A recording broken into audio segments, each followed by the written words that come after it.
राधे राधे दोस्तों, आज हम आपके लिए लेके आए हैं हरियाली तीज की कथा। तो आइए शुरू करते हैं। भगवान शिव ने पार्वती जी को पूर्व जन्म के बारे में याद दिलाने के लिए यह कथा सुनाई थी।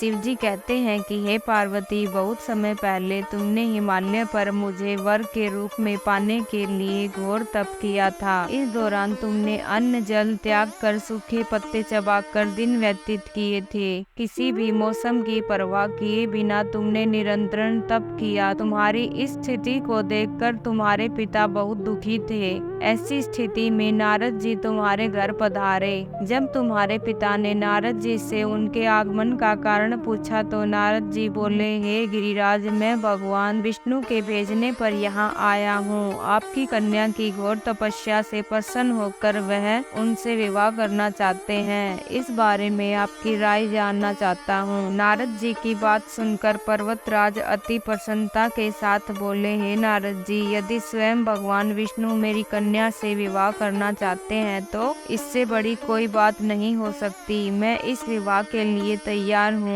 फिर शिव जी पार्वती जी से कहते हैं, तुम्हारे पिता की स्वीकृति पाकर नारद जी विष्णु के पास गए और यह शुभ समाचार सुनाया। लेकिन जब तुम्हें इस विवाह के बारे में पता चला तो तुम्हें बहुत दुख हुआ। तुम मुझे यानी कैलाशपति शिव को मन से अपना पति मान चुकी थी। तुमने अपने व्याकुल मन की बात अपनी सहेली को बताई। तुम्हारी सहेली ने सुझाव दिया कि वह तुम्हें एक घनघोर वन में ले जाकर छुपा देगी और वहां रहकर तुम शिवजी को प्राप्त करने की साधना करना। इसके बाद तुम्हारे पिता में घर में न पाकर बड़े चिंतित और दुखी हुए। वह सोचने लगे कि यदि विष्णु जी बारात लेकर आ गए और तुम घर पर ना मिली तो क्या होगा। उन्होंने तुम्हारी खोज में धरती पाताल एक करवा दिए, लेकिन तुम ना मिली। तुम वन में एक गुफा के भीतर मेरी आराधना में लीन थी।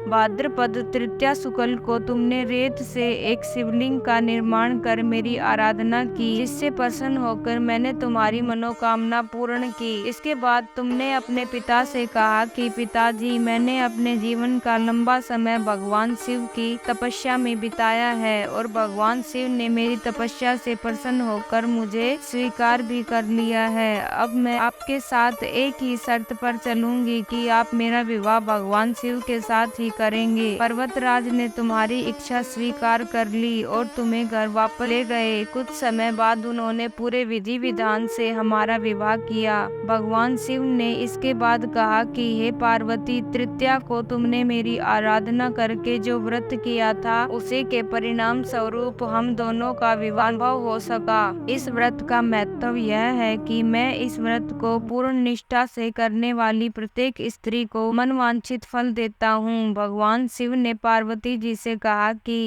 इस व्रत को जो भी स्त्री पूर्ण श्रद्धा से करेगी उसे तुम्हारी तरह अचल सुहाग प्राप्त होगा। ये थी हरियाली तीज की भगवान शिव और माता पार्वती की कहानी। आपको अच्छी लगी तो कमेंट में लिखकर जरूर बताइए और हमारे चैनल को सब्सक्राइब कर लीजिए ताकि आपको आने वाली हर कहानी की नोटिफिकेशन मिल जाए। धन्यवाद दोस्तों कहानी सुनने के लिए।